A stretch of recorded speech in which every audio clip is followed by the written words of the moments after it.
Hello students. So this is the next topic, that is guidelines for the construction of a table or the features of a good table. This is one of a good question that we have to explain the features of a good table या फिर guidelines for the construction of a table. So first of all, the construction of a table depends upon the objective of the study. हमारा objective क्या है, हम लोग क्यों study कर रहे हैं, क्या एम है, उस पर बहुत ज़्यादा डिपेंड करता है कि हम लोग कंस्ट्रक्शन किस तरीके से करेंगे. तो चलिए देख लेते हैं जो गाइडलाइंस हैं हमारी या फिर जो फीचर्स हैं गुड टेबल के. सबसे पहले है कि टेबल आपकी कंपैटिबल होनी चाहिए. किससे कंपैटिबल होनी चाहिए? ऑब्जेक्टिव ऑफ द स्टडी से, जो कि आपके ऑब्जेक्टिव्स को अच्छी तरीके से शो कर पाए. टाइटल को जो भी आप लिखेंगे उसको प्लेस किया जाएगा at the top centre of the table, और वो भी कैपिटल लेटर्स में. नेक्स्ट आ जाता है कंपैरिजन. कंपैरिजन के अंदर ये चीज है कि it should be kept in mind that items which are to be compared with each other are placed in column और rows close to each other. कि अगर आपको लग रहा है कि किसी चीज को आपको कंपेयर करना है तो वो क्लोज आपको रखना पड़ता है कॉलम्स और रो में. स्पेशल एम्फेसिस है कि some items in the table need करते हैं कुछ स्पेशल एम्फेसिस को, तो ऐसे आइटम्स को आप प्लेस करते हो हेड रोज में या हेड कॉलम में. हेड रो क्या होती है? टॉप अबव यानी कि स्टब, और हेड कॉलम का मतलब क्या होता है? एक्सट्रीमली लेफ्ट यानी कि caption. Moreover such items should be presented in the bold letters. ठीक है, तो कुछ जो स्पेशल आइटम्स होती हैं उसको हेड रो या हेड कॉलम में डिपिक्ट किया जाता है.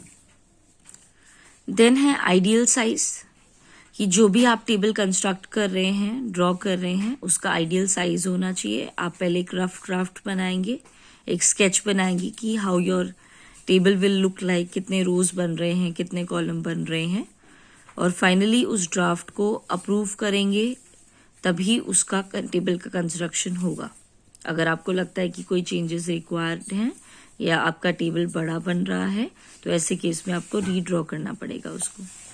दूसरी चीज, अगर रो बहुत ज्यादा लॉन्ग है तो stub may be given at the right hand of the table also, अगर ज्यादा है तो. देन आ जाता है यूज ऑफ द जीरो, कि जीरो जो होता है उसको आप यूज करते हो only to indicate the quantity of the variables. It should not be use to indicate the non availability of the data.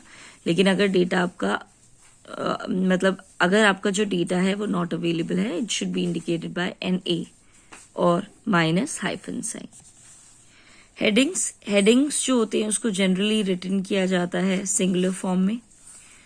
और फॉर एग्जाम्पल यहाँ पे दे भी रखा है कि columns indicating goods, the word good should be used.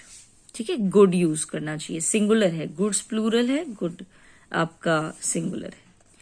Abbreviation को avoid करना चाहिए हमें, हेडिंग और सब हेडिंग में स्पेशली. और जो शॉर्ट फॉर्म्स हैं आपकी जो वर्ड की, जैसे कि गवर्नमेंट पूरा ना लिख करके GOVT फुल स्टॉप लिख दिया है ना, मॉनेटरी पॉलिसी का M.P. करके लिख दिया, it should not be used. ठीक है. फुटनोट का है कि footnote should be given only if needed. However if the footnote is to be अगर आप देते हो फुटनोट को टेबल के नीचे, तो आपको एक जस्ट ये लगभग स्टार का जो साइन होता है यहाँ पे एस्टेरिस्क का, वो आपको मार्क जो है उसको लगाना पड़ता है. देन आ जाता है units. Units must be specified above the columns if the figures are very large. ठीक है. And units may be noted in the short form, जैसे कि 000 है या हेक्टेयर्स है या टन्स है ना, उसमें आप शो कर सकते हैं. टोटल है इन द टेबल, जो सब टोटल है आइटम्स का उसको गिवन होना चाहिए at the end of the each row, और ग्रैंड टोटल भी आइटम्स का निकालना चाहिए. परसेंटेज या जो रेशियोज हैं उसको प्रोवाइडेड किया जाना चाहिए अगर पॉसिबल हो सकता है तो, अदरवाइज कोई प्रॉब्लम नहीं है. उससे क्या होता है कि डेटा और ज्यादा अट्रैक्टिव और इंफॉर्मेटिव लगता है. एक्सटेंट ऑफ द अप्रॉक्सीमेशन, अगर आपको लगता है कि if some approximate value has been used in the table, अगर आपको लगता है तो कितना एक्सटेंट है उस अप्रॉक्सीमेटेड का, आप उसको शो करेंगे फुटनोट में। सोर्स ऑफ डेटा को आप दिखाएंगे सोर्स ऑफ फुटनोट के जस्ट नीचे। Size of the column inform होना चाहिए, यूनिफॉर्म होना चाहिए, सेम सिमेट्रिकल वे में होना चाहिए। रूलिंग ऑफ द कॉलम होनी चाहिए कि जो भी आप कॉलम रॉ वगैरह कुछ भी अगर आप बना रहे हैं तो एक प्रॉपर सेक्शनिंग होनी चाहिए उसकी। सिंपल, इकोनॉमिकल और अट्रैक्टिव होना चाहिए, क्योंकि टेबल का एक अपने आप में ही बहुत मेजर रोल रहता है। तो अगर वो सिंपल, अट्रैक्टिव या इकोनॉमिकल नहीं होगी तो वो ऑटोमेटिकली जो है वो खराब लगेगी और वो कंपैरेटिव या ऑब्जेक्टिव के अकॉर्डिंगली को सेटिस्फाई नहीं कर पाएगी। So this is about the features of a good table, या guidelines for the construction of a table. Thank you.